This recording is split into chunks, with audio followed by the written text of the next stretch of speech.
All right.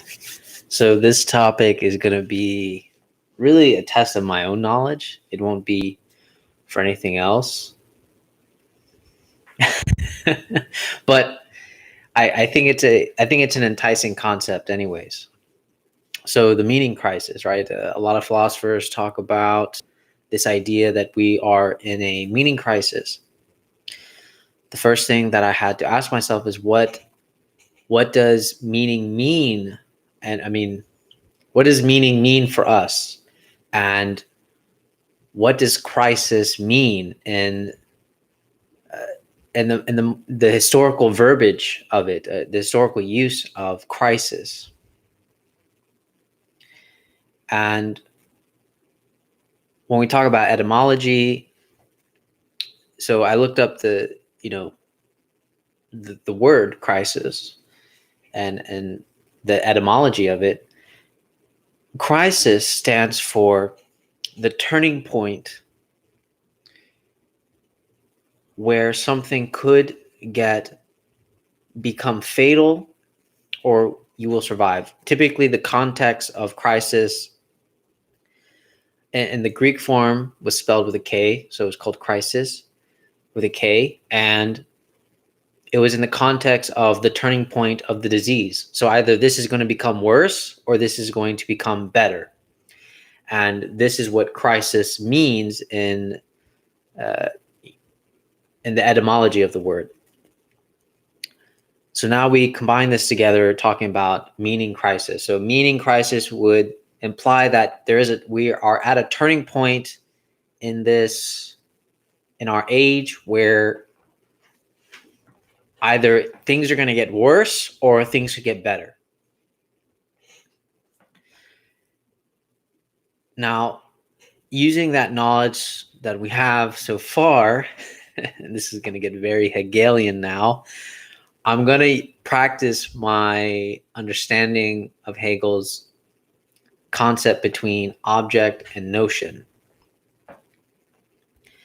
And before I break down exactly what I mean, before I start talking about meaning in general and why it should be kept open, I know that I've talked about this before about why meaning should be kept open, but before I go into it and just throw you guys into these concepts, especially if you're not new to, especially if you don't know Hegel at all, I'm going to start with a relatable example, even though meaning is relatable, but I'm going to start with something more digestible at first. And this is what I'm going to say. Right? So Hegel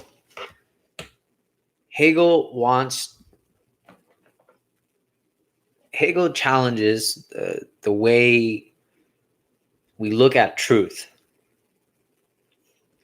And in many cases, when we talk about meaning, we will say that we've used meaning as in a simile for this is the truth of my existence. This is the truth for my life.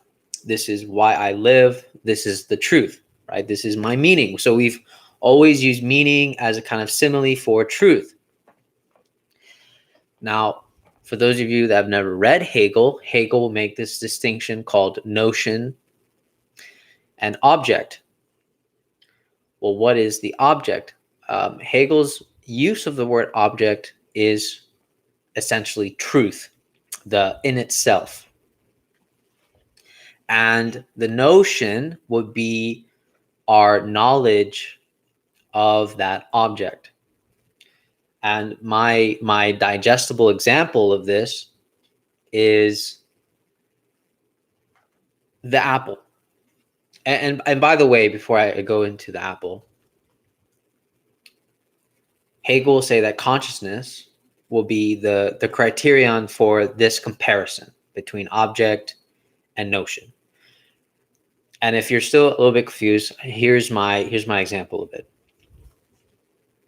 So the apple is for consciousness and at the same time kind of outside, right? Outside of consciousness itself, right? So it would be the truth of that.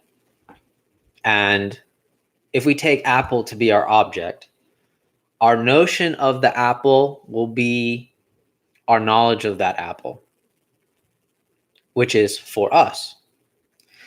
But what's the in itself of the apple? The in itself of the apple is the truth of the apple. The thing is, since consciousness, we, us, we are the criterion for doing this comparison of between our knowledge of the apple and what's actually true about the apple. Hegel noticed that there's this constantly repeating pattern where when we start comparing, it might be the case that when we compare our knowledge of the apple, it doesn't correspond to our truth of the apple, the object of the apple, the in itself. It doesn't correspond. So our knowledge of the apple doesn't correspond to the actual apple itself.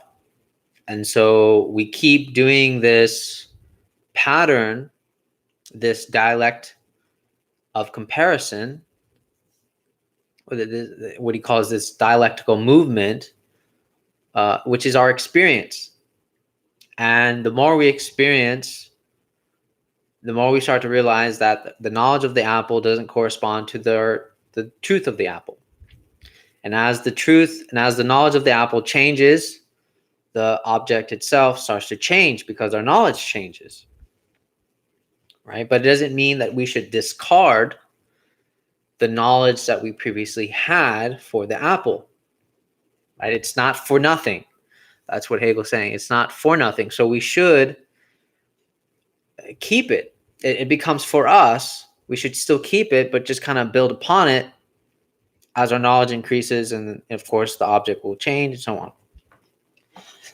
So how does this apply to meaning? Well, if we take meaning as an object, right, this meaning crisis would mean that we've come across what Hegel would call our pathway of despair.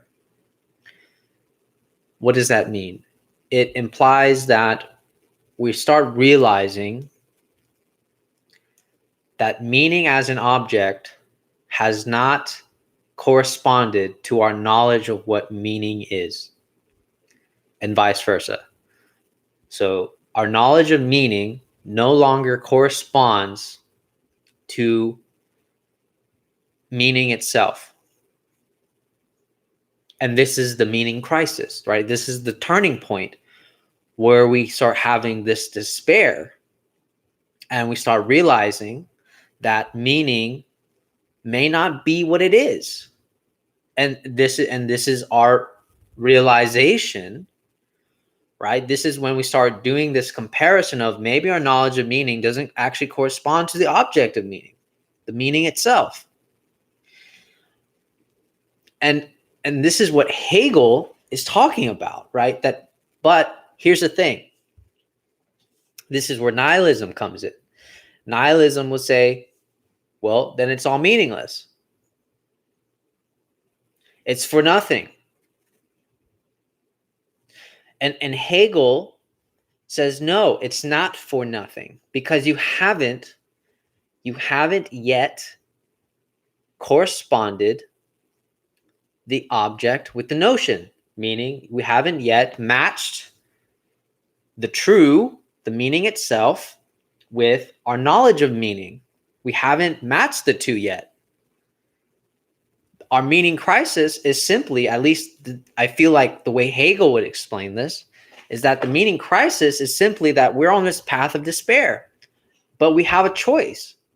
Do we say it's for nothing, go into nihilism, or do we keep that knowledge of what meaning was for us and then continue on pursuing what it could be?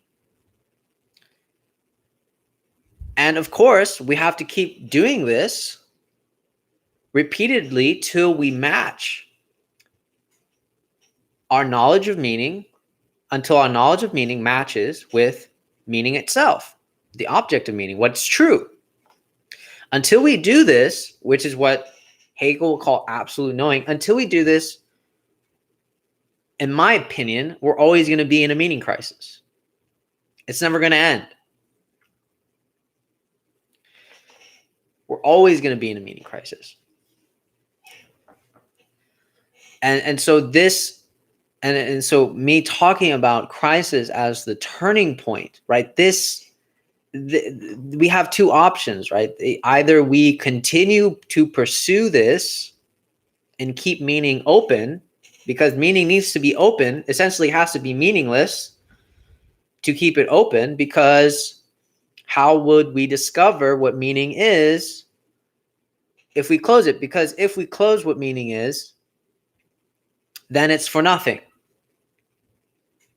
right? It's for nothing. We fall into nihilism, ridiculousness, and yeah. But and that's why, because the meaning and this dialectical movement, right, between our knowledge of meaning and the object of meaning, meaning as itself as an object,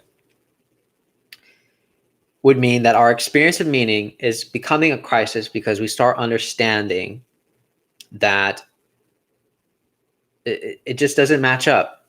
The knowledge doesn't match up to the object, meaning itself. It doesn't match up. And I think Hegel is really good to explain this, because he does talk about there being some kind of pathway of doubt. But this pathway of doubt shouldn't be construed as a way to reaffirm that meaning that you previously had. And you'll see, to give an example, you see religious people do this, right? Someone will say like, oh, God doesn't exist, right? And they'll be like, oh, God, oh goodness, like God doesn't exist. And then they'll start going through this kind of false despair. And the reason why I call this false despair is because all they want is just to reaffirm that same God. So it would just be that same knowledge that they previously had. It isn't anything different. But if we were to just take God as an object that's open, maybe a reinterpretation of Nietzsche's God is dead would be interesting here. Meaning, God is dead. And I know when Nietzsche says God is dead, it doesn't actually, he talks more about the metaphysical notions and so on. But for example, I still think it's a good example.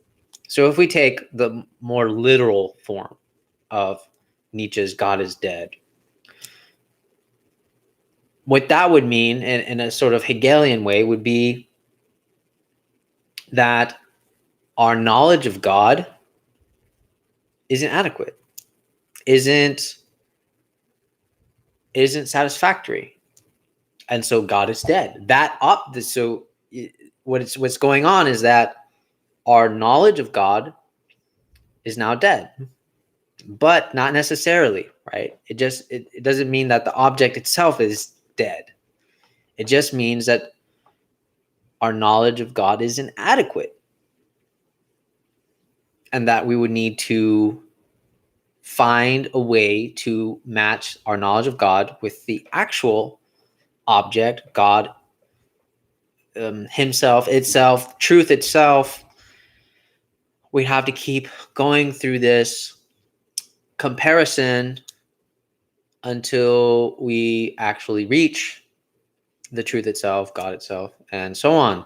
So you can interpret God as dead as sort of this understanding that our notion of God doesn't match up to God itself. And that would be the idea of God is dead. But I think, what happened is that we just threw the whole thing away and we went into nihilism. We just said, whatever. But this, of course, is the meaning crisis, and in some sense, it doesn't have to be about God. By the way, it just I think why Hegel matters so much is because actually I wouldn't be able to tell you what God is, because God would always be changing in that sense, right? Whatever God is, I wouldn't be able to tell you. It'd just always be changing until we would have to reach some kind of satisfactory knowing, which is what Hegel would call absolute knowing. Until then, I don't know, but it would be good to not know, because that means you're always trying to do what Hegel's advocating for, making sure that the object and the notion match up. But anyways, I feel like that's enough there. I feel like that's enough. I think I hopefully that is digestible for some people that don't know Hegel. And I'm also new to Hegel, so I guess everything I said, I'm not willing to die on a hill for. Not yet. But yeah, I'm hoping I explained that in a digestible way for people that haven't read Hegel. And then I also hopefully I explained that in a way that is agreeable to people that have read Hegel and have an understanding of Hegel. So I'm kind of doing both here, right? But it's kind of funny because what I'm doing is like I'm doing this kind of thing where I'm making Hegel my object, right? My knowledge of Hegel, doing a comparison. And this is like my test, right? I'm doing my comparison right now of Hegel is my object. So I'm doing a comparison with my knowledge of Hegel, and then the object, Hegel itself. And then consciousness is that criterion. I don't know. Anyway, I thought that was just funny to add as a side note. But all right. Take care, guys.